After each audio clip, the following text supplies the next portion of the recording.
హైడ్రాకు పేదల ఇళ్లే కనిపిస్తున్నాయా? పెద్దల అద్దాల మేడలు కనిపించడం లేదా? ఎఫ్టీఎల్ బఫర్ జోన్లలో ప్రభుత్వ భాగస్వాములకు ఫామ్ హౌస్లు లేవా? తనపై ఎన్నో ఒత్తిళ్లు ఉన్నా ఎవరిని వదలనట్టు అప్పట్లో గుంపు మేస్త్రి చెప్పిన మాటలన్నీ ప్రగల్భాలేనా? ఎవరిని వదిలేది లేదని రేవంత్ రెడ్డి అన్నా తన ఇల్లు బఫర్ జోన్లో ఉంటే కూల్చేయండి అంటూ ఆయన మంత్రివర్గ సహచరుడు పొంగులేటి ఆదేశించినా హైడ్రా అటువైపు ఎందుకు పోతలేదు? కానీ సామాన్యుడి ఇంటి మీదకి మాత్రం ఏ నోటీస్ ఇవ్వకుండానే బుల్డోజర్ పరుగులు పెట్టిస్తోంది. దశాబ్దాలుగా ఉంటున్న ఇళ్లను నిర్దాక్షిణ్యంగా కూలగొడుతుంది. అసలు ఏది ఎఫ్టీఎల్, ఏది బఫర్, ఏది ప్రొహిబిటెడ్ జోన్, ఏది రిస్ట్రిక్టెడ్ జోన్, కొలతలు వేసింది ఎవరు, హద్దురాలు పాతింది ఎవరు, ఇవేవీ తెలియకుండా పేదల ఇండ్లు ఎలా కూలుతున్నాయి? కొందరి ఇండ్లు ఎందుకు నిలుస్తున్నాయి? తన ఇల్లు ఎఫ్టీఎల్లోనో బఫర్లోనో ఉంటే కూల్చుకోండి అంటూ సవాల్ విసిరిన మంత్రి పొంగులేటి శ్రీనివాసరెడ్డి ఎఫ్టీఎల్కు 1/2 కిలోమీటర్ దాకా నిర్మాణాలకు నిషిద్ధ ప్రాంతమే అన్న సంగతి తెలియదా? తెలిసి బరితెగింపా? కూల్చాలంటున్నారు కదా, ఫస్ట్ కూల్చాల్సింది హైడ్రా కమిషనర్ ఆఫీస్.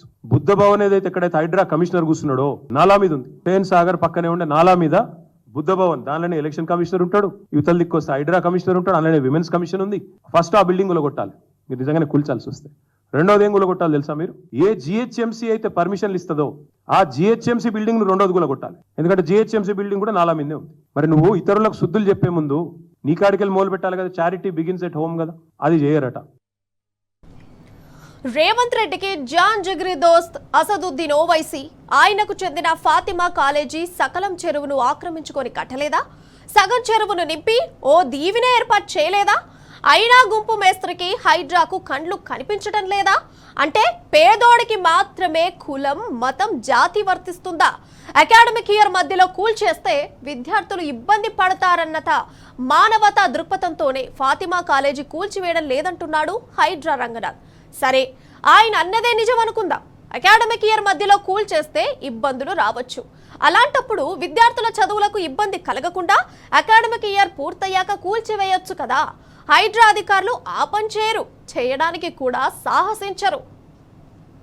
నిలబడాల్సిన బాధ్యత మా మీద ఉంది. ఇప్పుడే మేమందరం కూడా కాసేపు కూర్చున్నాం, మాట్లాడుకున్నాం. నిజంగా కూడా హృదయ విదారకంగా అనిపిస్తున్నది కొన్ని దృశ్యాలు. చిన్న పిల్లలు, 7 ఏళ్ల పిల్లలు పుస్తకాలు తీసుకుంటామంటే కూడా వారికి ఒక 10 నిమిషాలు టైం ఇవ్వకుండా మెడలు బట్టి బయటికి నూకేసి వాళ్ళ తల్లిదండ్రులు వాళ్ళ కళ్ళ ముంగటనే పెట్రోల్ పోసుకుంటే ఆ పిల్లలు ఆ బాధను చెప్తా ఉంటే, రేవంత్ సార్ మా ఇల్లుగులో కొట్టిండని చెప్తుంటే వేదశ్రీ అనే చిన్న పాప, 7 ఏళ్ల పాప, హృదయ విదారకమైన పరిస్థితి కాదా?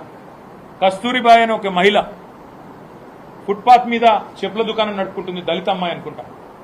ఆమె చెప్పుల దుకాణాన్ని తీసి బుల్డోజర్ పెట్టి అవతలెత్తి పారేస్తుంటే నేను అడుగుతా ఉన్నా ముఖ్యమంత్రిని, మానవత్వం ఉన్న సర్కార్ చేయాల్సిన పనేనా ఇది? ఒక ప్రెగ్నెంట్ అమ్మాయి నల్ల చెరువులో ఏమడిగింది ఆ అమ్మాయిది కూడా వీడియో వచ్చింది. ఏమడిగింది? సామాన్ తీసుకుంటాను, ప్రెగ్నెంట్ నేను, కొంత సమయం ఇవ్వండి అని అడిగింది. దానికి కూడా నిర్దాక్షిణ్యంగా ఆ అమ్మాయిని బయట నూకేసి కట్టేసి పోలీసులతోని గోడగట్టి అమానవీయంగా.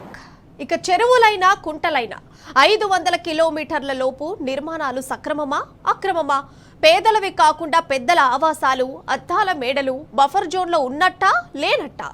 ఎఫ్టీఎల్ పరిధిలో ఉన్నట్టా, లేనట్టా? నిర్మాణాలు సక్రమం అయితే సర్వే చేసి నిర్ధారించి బహిరంగ ప్రకటన చేయొచ్చుగా. ఒకవేళ అక్రమమైతే హైడ్రా రంగంలోకి దిగదెందుకు? హైడ్రా తన పరిధి దాటి కూడా గతంలో గండిపేట రిజర్వాయర్ ఎఫ్టీఎల్లో నిర్మాణాలు అక్రమం అంటూ కొన్నింటిని కూల్చివేయలేదా? అక్కడే ఉన్న మిగిలిన కట్టడాలను ఎందుకు వదిలిపెట్టినట్టు?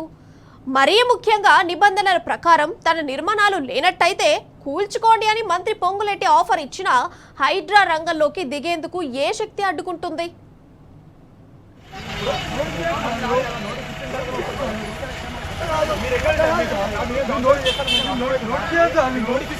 అరే నువ్వు వెనకరా బాబు, మేమున్నాం, మేము తీస్తాం వెనకరా.